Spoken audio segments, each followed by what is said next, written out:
Mediation talks on a hostage deal in exchange for a pause in Gaza fighting have renewed in Qatar.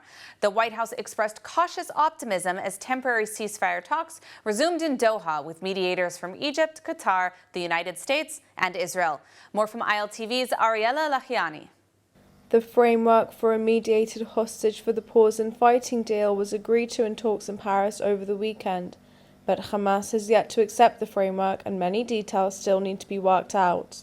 However, mediators believe there is a chance for success. The talks in Doha are reportedly focused on technical aspects, including the timing and mechanism of a potential deal, including the method of releasing hostages.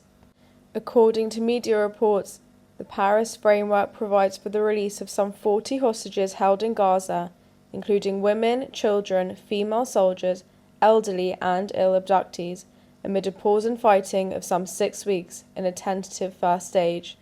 Prime Minister Netanyahu said a deal is far from certain. Well, I'm not sure the exact duration, but I can tell you that we're all working on it. We want it. I want it, because we want to liberate the remaining hostages. We've already brought half of them back. And I appreciate the effort, the combined effort of Israel, the United States, to bring back the remaining hostages. I can't tell you if we'll have it, but if Hamas goes down from its delusional claims and can bring them down to earth, then we'll have the progress that we all want.